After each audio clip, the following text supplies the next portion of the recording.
Hi అండి, మీరందరూ బాగున్నారా? ఈరోజు మీ అందరి కోసం సూపర్ రెసిపీ తీసుకొచ్చానండి. అది ఏంటంటే సొరకాయ పాలు. అవునండి, ఈ కాంబినేషన్ అయితే చాలా బాగుంటుంది, చాలా హెల్దీ కూడా. ఎండాకాలంలో ఈ వెజిటబుల్స్ తింటే మరింత హెల్దీ అనమాట. సో ఇంకెందుకు ఆలస్యం, మొదలుపెట్టేద్దాం. ఒక ప్యాన్ తీసుకుని దాంట్లో నువ్వుల నూనె వేసుకుంటున్నానండి. నువ్వుల నూనె వేసుకుంటే టేస్ట్ బాగుంటుంది, ఆరోగ్యానికి కూడా చాలా మంచిది అనమాట.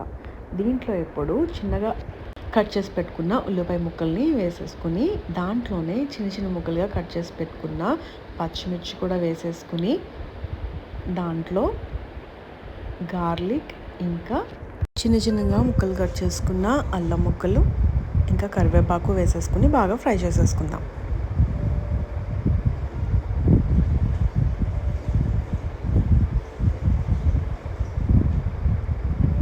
ఇదంతా కూడా బాగా ఫ్రై అయిపోయాక దీంట్లో మనం కట్ చేసి పెట్టుకున్న సొరకాయ ముక్కలు కూడా యాడ్ చేసేసుకుందాం.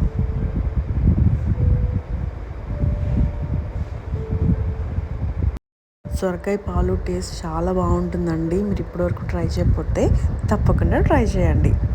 దీంట్లో ఇంకా ములక్కాయలు వేసుకున్న టేస్ట్ చాలా బాగుంటుందండి.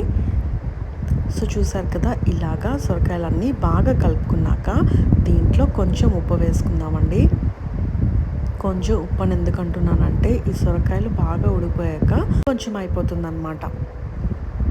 సో చూసారు కదా, ఉప్పు అంతా కూడా ముక్కలకి బాగా పట్టేటట్టు కలిపేసుకుని మూత పెట్టేసి ఒక 10-15 నిమిషాల వరకు ఉంచుకుంటే సొరకాయ అనేది బాగా ఉడికిపోతుందండి. ఇది హైలో పెట్టకండి, సిమ్లో పెట్టండి. చూసారు కదా, ఒక 15 నిమిషాల తర్వాత సొరకాయ ముక్కలు అనేవి బాగా ఉడికిపోయింది కదా. సో ఇదంతా కూడా ఒకసారి బాగా కలుపుకుందాం. మీకు పాలు వద్దనుకున్న వాళ్ళు ఇలా కూడా తినొచ్చండి.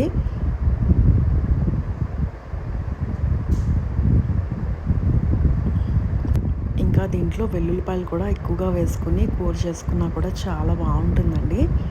సో ఇప్పుడు సొరకాయ ముక్కలు ఉడికిపోయాక దీంట్లో తగినంత పసుపు, తగినంత కారం వేసుకొని బాగా కలుపుకుందాం.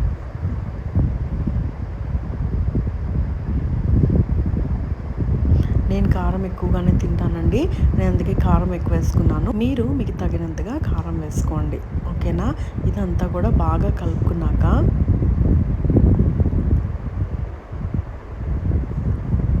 దీంట్లో గ్లాసు పాలు వేస్తున్నానండి.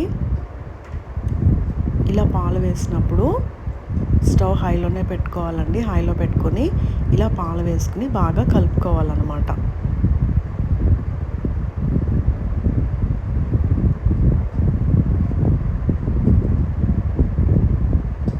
ఇలాగా ఒక్క నిమిషం పాటు మూత పెట్టేస్తే పాలంతా కూడా దగ్గరికి వస్తుందండి. చూసారు కదా, ఈ విధంగా పాలంతా కూడా దగ్గరికి వస్తుంది. ఇదంతా బాగా కలుపుకుంటే పాలన్నీ కూడా దగ్గర పడుతుందండి. చూసారు కదా, ఈ విధంగా పాలు అనేవి దగ్గరికి వచ్చేస్తుంది అనమాట. ఈ టేస్ట్ అయితే సూపర్గా ఉంటుందండి. మీరు ఇప్పటి వరకు ట్రై చేయకపోతే తప్పకుండా ట్రై చేయండి ఇలాంటి యమ్మీ రెసిపీస్ కోసం. మన ఛానల్ వెంటనే సబ్స్క్రైబ్ చేసుకోండి. మన ఛానల్లో హెల్దీ రెసిపీస్ చాలా ఉన్నాయండి, స్నాక్స్ ఉన్నాయి, ఇంకా నాన్ వెజ్ రెసిపీస్ కూడా ఉన్నాయన్నమాట.